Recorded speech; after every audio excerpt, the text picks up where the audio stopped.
सन 1980 की बात है। सुजानपुर गांव में रहने वाले लोग शाम ढलते ही अपने अपने घरों में कैद हो जाते थे। कितना भी जरूरी काम क्यों ना हो, कोई भी घर से बाहर झांकने तक की हिम्मत नहीं कर पाता था। वजह थी एक खूनी डायन जो अपने शिकार की हड्डियां तक नहीं छोड़ा करती थी। अंधेरे में निकलने वाले कभी लौट कर नहीं आते थे। हेमंत बेटा, मेरा तो बड़ा ही जी घबरा रहा है।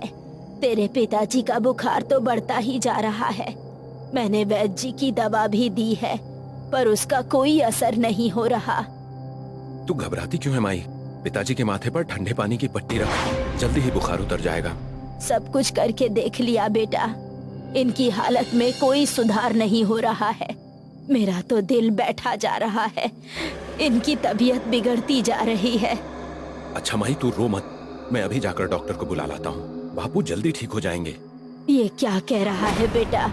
तू तो जानता है कि रात के अंधेरे में गांव से निकलने वालों को वो खूनी डायन जिंदा नहीं छोड़ती है। तू कहीं नहीं जाएगा, समझा? तू मेरी फिक्र मत कर माई, मुझे कुछ नहीं होगा। मैं 1 घंटे में लौट आऊंगा, तब तक तू बापू का ख्याल रखना। ठीक है बेटा, पर बहुत सावधानी से जाना। मुझसे तेरे बापू की ये हालत देखी नहीं जा रही। इन्हें जल्दी इलाज नहीं मिला तो कहीं कुछ हो ना जाए, ये सोचकर जी घबरा रहा है। हेमंत अपनी बैलगाड़ी पर लालटेन लटकाकर अंधेरे को चीरता हुआ तेजी से आगे बढ़ गया। बैलों की गले की घंटियों की आवाज धीरे धीरे कम होती चली गई। हेमंत को निकले हुए कुछ 20 मिनट ही हुए होंगे कि तभी गांव की मोड़ पर पुराने बरगद के पास पहुंचकर हेमंत को बीच रास्ते पर काला लबादा ओढ़े एक साया नजर आता है, जिसे देखकर बैल भी आगे नहीं बढ़ पा रहे थे। हे भगवान, ये क्या बला है? कहीं ये वही डायन तो नहीं? इसे देखने के बाद मेरे बैल भी डर रहे हैं। हेमंत हिम्मत जुटाए बैलगाड़ी से नीचे उतरा और हाथों में लालटेन लिए साए के नजदीक पहुंचा। पर जैसे ही लालटेन की रोशनी में हेमंत ने उस साए का चेहरा देखा तो उसका विभस्त चेहरा देखकर हेमंत का कलेजा कांप गया। उसके हाथों से लालटेन गिर चुकी थी और उसकी हृदय विदारक चीख से पूरा वातावरण दहल उठा। भगवान, मेरे बेटे की रक्षा करना। उसे गए 1.5 घंटे गुजर चुके हैं, पर अभी तक लौट कर क्यों नहीं आया? कहीं ऐसा तो नहीं? नहीं, मेरा बेटा आता ही होगा। कुछ देर बाद शांति काकी को बैलों के गले में बंधी घंटियों की आवाज नजदीक आती सुनाई पड़ती है। भगवान का लाख लाख शुक्र है, मेरा बेटा डॉक्टर बाबू को लेकर लौट आया है। पर बाहर अंधकार में बैलों की घंटियों की आवाज के अलावा उसे कुछ दिखाई नहीं पड़ता। हेमंत बेटा, तू आ गया? और लालटेन क्यों बुझा रखी है? जल्दी से डॉक्टर बाबू को अंदर लेकर आ जा। तू कुछ बोलता क्यों नहीं बेटा? आशंकित मन से शांति काकी बैलगाड़ी के नजदीक पहुंचती है, पर बैलगाड़ी पर हेमंत और डॉक्टर बाबू को ना पाकर वो विचलित हो जाती है और हेमंत को ना पाकर फूट फूट कर रोने लगती है। हेमंत, कहाँ है तू? मेरे बेटे, कोई मदद करो। मेरा बेटा कहाँ चला गया? आज उस डायन ने मेरी कोख में ही डाका डाल दिया। मैं बर्बाद हो गई। मेरा जवान बेटा। बहू। बूढ़ी शांति काकी का विलाप गांव वालों के कानों तक साफ पहुंच रहा था। वो समझ चुके थे कि रात के अंधेरे में उस डायन ने एक और घर उजाड़ दिया था। खौफ दिलों में तांडव कर रहा था। ये तो बड़ा ही बुरा हुआ भैया शांति काकी के साथ। जवान बेटे और बीमार पति की मौत का सदमा ना सह सकी बेचारी और अपने प्राण त्याग दिए। कोई चिता जलाने वाला भी नहीं बचा परिवार में, तो हम सबको मिलकर ही करना होगा। सही कहा भैया, उस मनहूस डायन ने आज फिर एक परिवार को निगल लिया। ये सिलसिला कब तक चलेगा आखिर?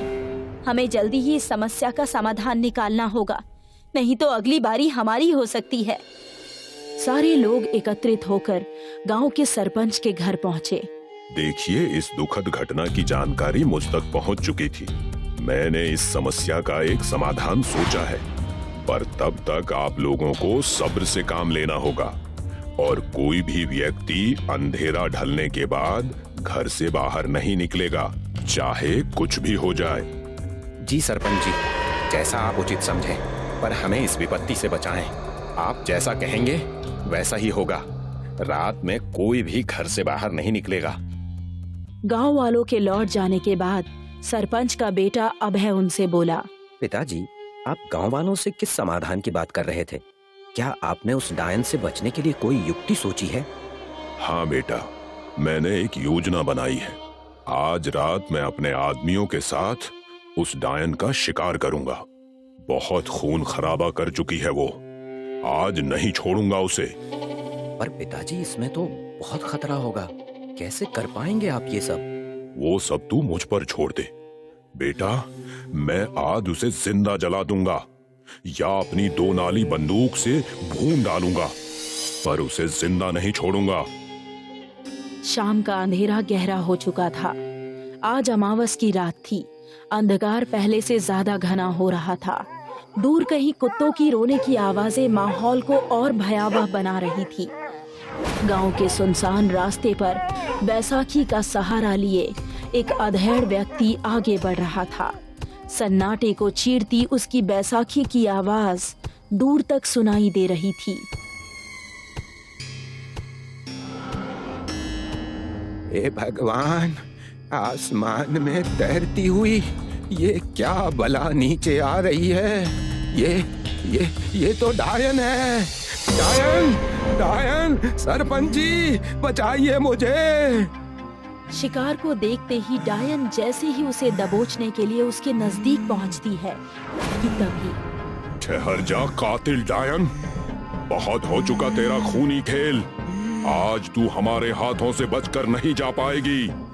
अचानक से अंधेरे में छिपे सरपंच के 8-10 लोग हाथों की मशाल को सुलगा लेते हैं और उस अपाहिज व्यक्ति के पास खड़ी डायन को चारों तरफ से घेर लेते हैं।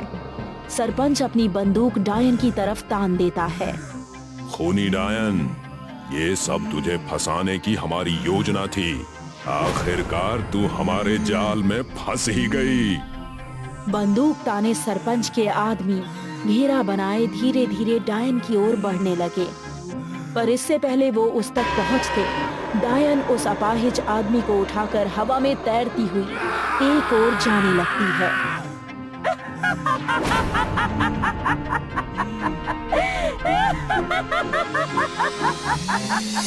बचाओ, बचाओ, कोई बचाओ मुझे, सरपंच जी। पकड़ो, पकड़ो उस डायन को, बचकर जाने न पाए। अपाहिज व्यक्ति को हवा में उड़ाए डायन पुराने बरगद की ओर अंधेरे में तैर जाती है। सरपंच और उसके आदमी दौड़कर उस दिशा की तरफ भागते हैं।